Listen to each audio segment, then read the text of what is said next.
Hello, hello.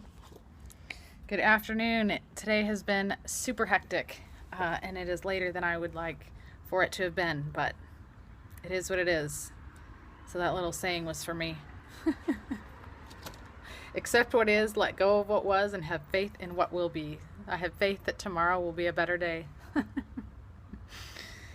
Oh, hey Beth. Hey Michelle. I saw you get on, Megan. Okay, so if you have a cute, oily name, you have to tell me what your real name is. Like Merrily Oily. I don't know what your name is. So tell me what your name is and where you guys are from. It's another gorgeous day here in Texas. So unlike our normal August weather. Actually, so I don't remember why I thought about taxes, but I should have. Jody, hi. Virginia, I got to meet you at convention, super fun. At some point, I was thinking that I should have mentioned taxes in one of my scopes.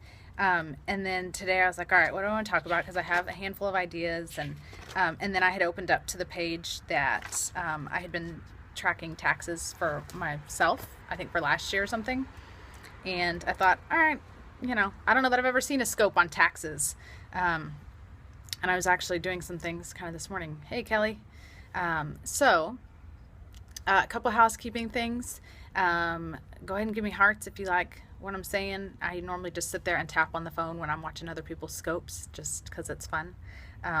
The other day I accidentally tried to do it during my scope. I don't know why. And it flipped around. Anyway, it made me laugh. But I do have a Catch.me account. If you haven't caught any of my previous scopes, most of them are up there, so you can take a look at those. Hey, there's the hearts. Love them. Feel free to follow my husband, Jay Jacobs 117. He talks about making dinner and scoping. What a great activity, right? So I used to a lot of times listen to recordings and conference calls and lots of things while I was making dinner, doing the dishes, multitask. Taxes are hard. And I guess because I love math and was a math teacher, I don't hate them. Now, don't ask if I do them, if I keep track of them very well, but I know how. Okay, so one of the reasons why I wanted to talk about this is I do all the books for my dad's business. He owns a lawn care service, and for the last 3-4 years, I guess, I've done his books. And when I first started, I moved all his stuff. I computerized his system and organized it and whatnot. He had a good system going, but it wasn't on the computer. And so I entered everything in Quickbooks and got it all set up, got the reports going and things like that, and digitized his business. So what I do for his company, I strive to do for mine, because his is very organized. And so again, I'm going to let go of what was and start, have faith that tomorrow's going to be better. And I'm going to explain to you guys what we all should be doing when it comes to keeping track of our taxes. The biggest piece of advice I could give you for your taxes is to keep good records, period. Have your receipts and have things organized. Because there's nothing worse than at the end of the year, and especially in a business that you didn't expect to take off, and then all of a sudden, oh my gosh, the end of the year is here and I've got to do taxes and I don't even know what that looks like. So keeping good records throughout the course of the year, this is one of those things, little steps make big difference, make big changes, or makes a big difference. Doing little things throughout the year is going to make your life so much easier when it comes to tax time. If this is your first year in doing Young Living or a network marketing company, you have to make over $600 in order to file taxes. So if you have made in commissions $600 or more, you will be required to file taxes at the end of the year. Now, hello. Okay, where was I going with that? You'll be required to file taxes. Okay, if this is your first year in being self-employed, you don't have to file quarterly. However, if last year you were, and I don't know all the tax rules, and I'm not a tax expert, but I've got a little bit of experience, so I'm going to share that with you. Hey, Hills, up in Indiana. Good to see you. So if you filed last year as self-employed, then The following year, you're required to file quarterly and to submit your estimated taxes. So if you don't know what that means, contact your CPA. Oh, yeah. Yeah, what part are you in, Megan? Maybe you guys can connect, because that would be super cool. Hillary's awesome, and that would be a really fun connection for you, Megan. Yeah, if you don't know what estimated tax is and all that stuff, contact your CPA. Like I said, I don't know all the rules and things, but I just know that you're required to do that. So, hey, Alyssa. Okay, so here's what you want to do.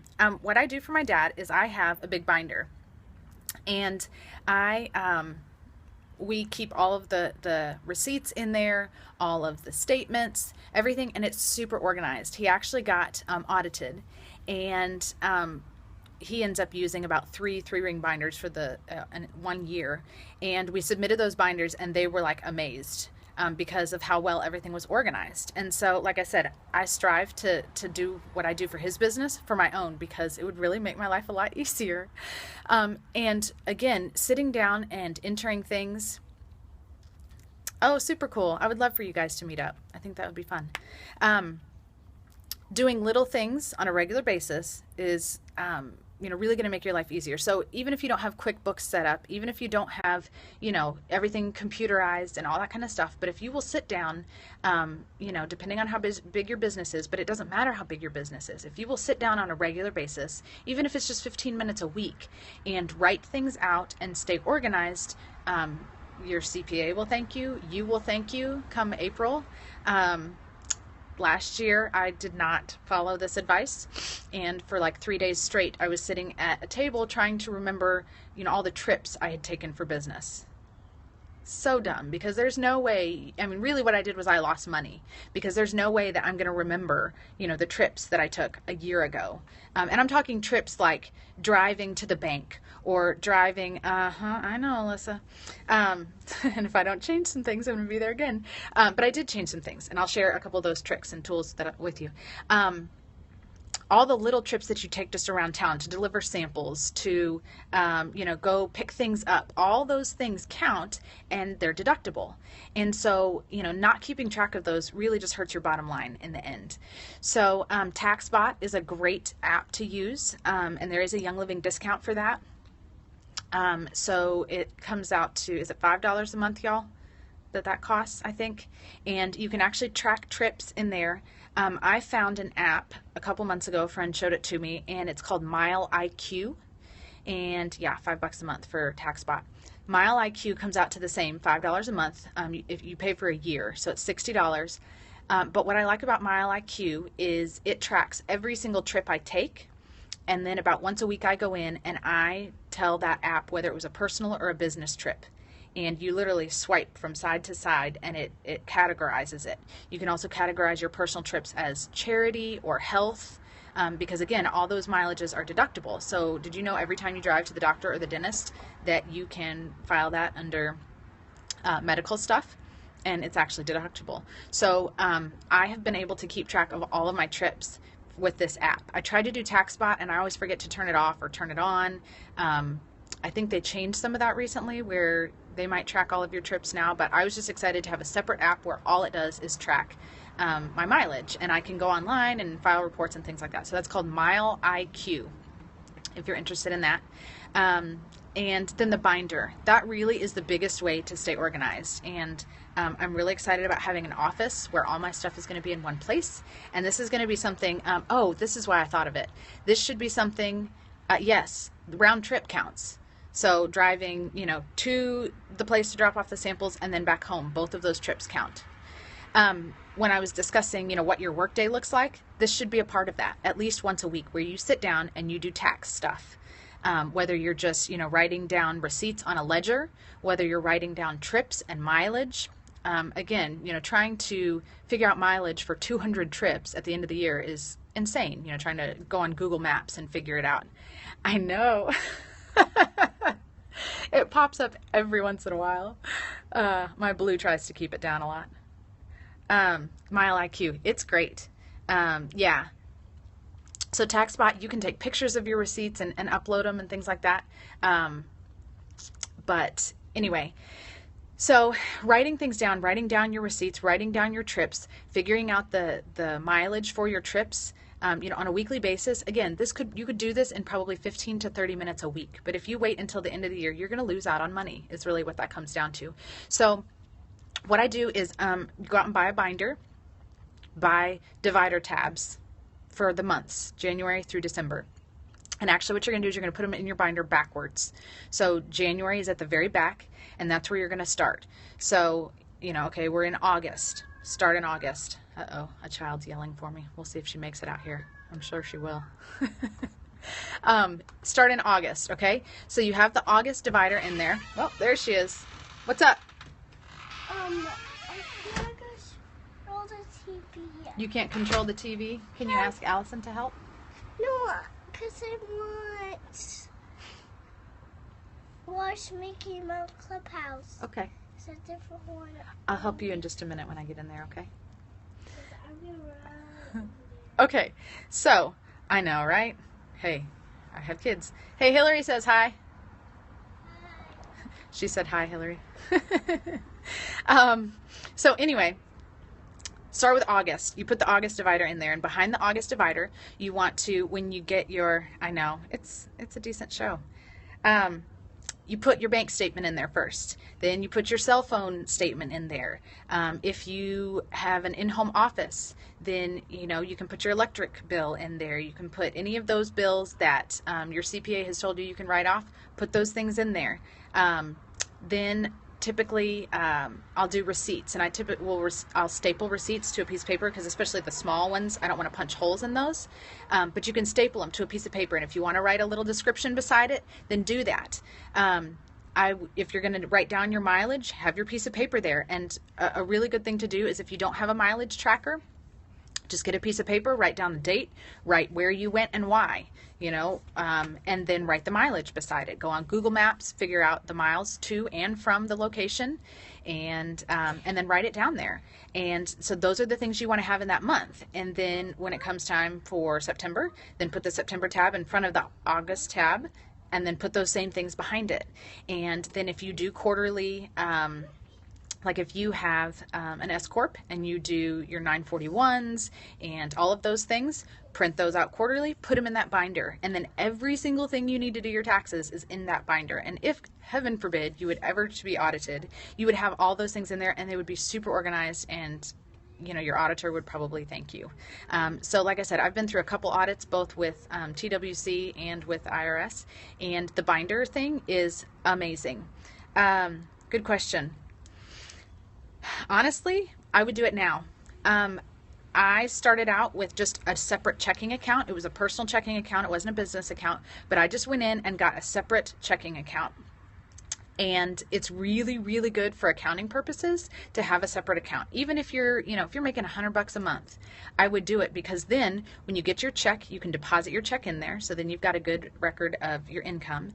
Then one of the best things I learned this year, in January, I went to a tax class with a CPA.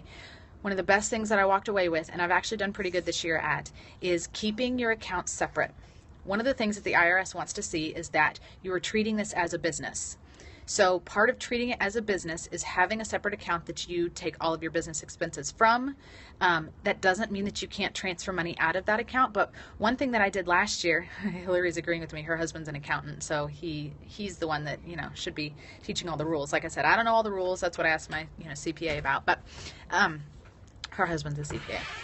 Or wait, right? Yeah, certified public accountant. Anyway, so treating it like a business. That means, okay, so one thing that I was really bad at last year is I had direct deposit from Young Living. So my checks would be directly deposited, and I would just pay for bills out of that account, and I would buy groceries, and what did it really matter? Well, again, when it came time last year to do my taxes, or this year in April, I was sitting down having to go through 2 entire accounts trying to determine which was which. Oh, was this a business, expense, or was this a personal expense? It will make your life so much easier if you have a separate account. And then that, pretty much all of your expenses will be in there. I know, happy payday, right? I thought this was a good topic, because today's payday, and we should be taking out a big old chunk of our checks and putting it aside for taxes.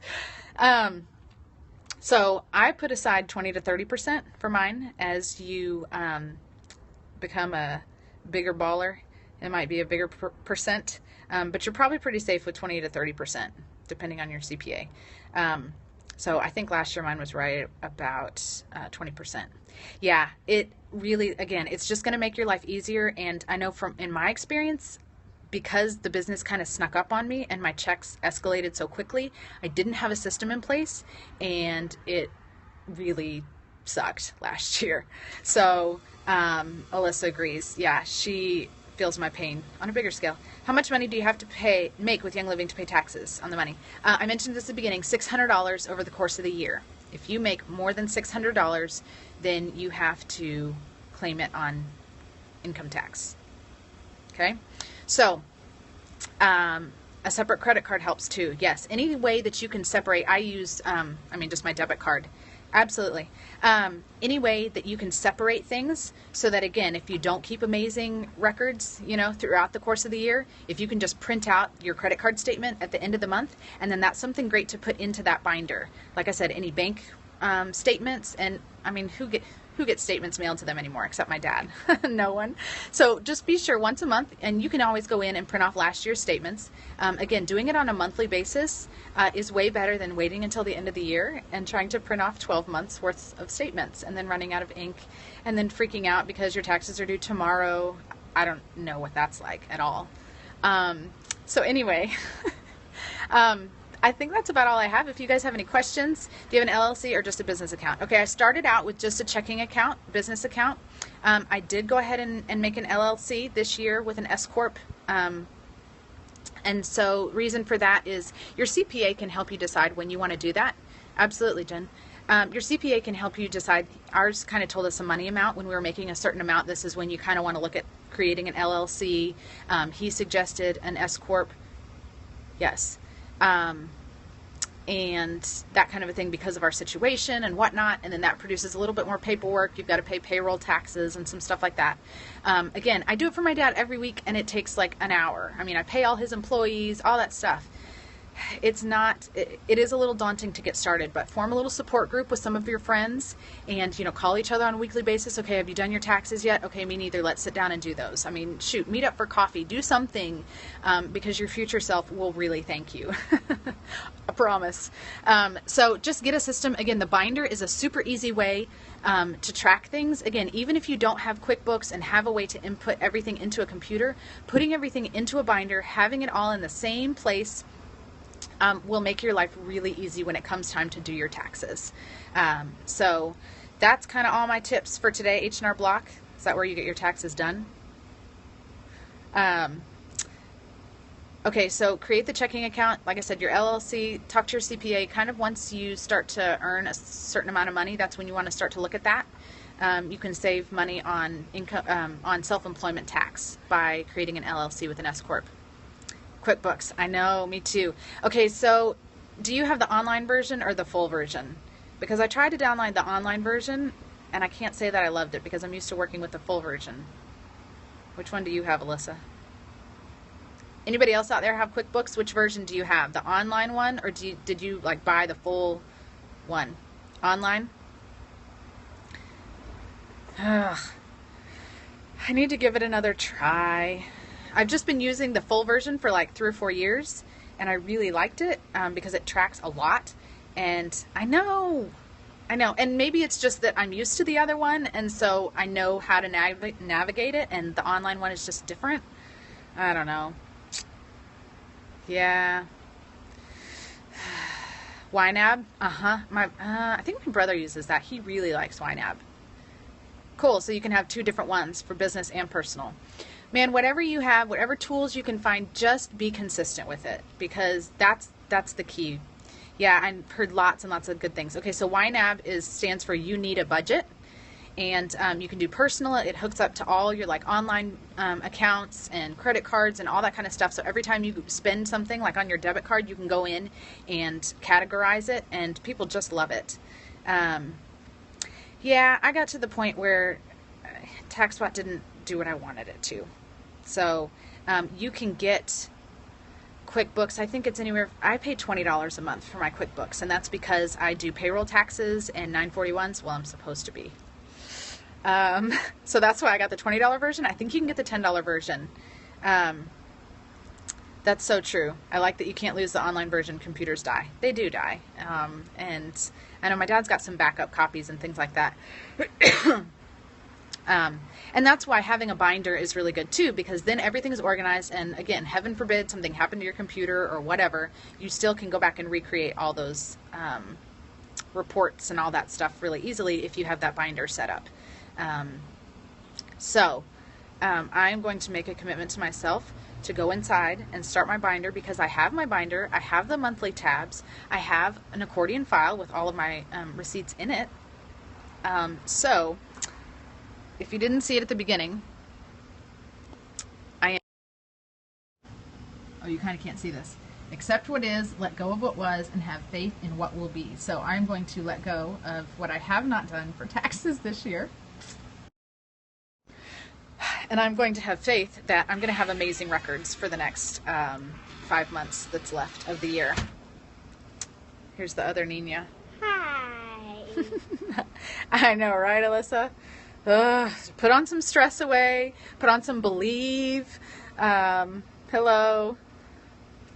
The calendar. I know. So I got the calendar in Washington at this amazing bookstore called Atticus. Like Atticus Finch from The Mockingbird, or from To Kill a Mockingbird. Yes, abundance, all of those things. So the calendar, it's actually for next year, but it's just so dang good. It's a good day to have a good day. Like I said, it's for next year. It has amazing like pictures and quotes and things. It is orangecirclestudio.com. There you go, orangecirclestudio.com. Look it up. They had a couple different ones, but I really like this one. It's very inspiring. I've tried. She just shut you out. Well, I think you can open the door. I don't think she locked it. My children get restless if they're not attended to for a couple minutes. My husband's inside. Anyway, the calendar's awesome. Okay, no more comments, no more questions. We're gonna call it a day. Thanks, Josh. Okay, so tomorrow, 1 o'clock. I want your questions about anything business related, topics that you would like to see future scopes about. Like I said, I have a couple more topics written down, but what do you guys want to know about? The other day somebody said they want a comp plan scope. I can do that. So tomorrow, 1 o'clock, question and answer time and suggested scope topics. All right? See you there. Bye, guys. Oh, yeah. Don't forget, the only way to fail is to quit. So don't quit. Have an awesome night. Bye.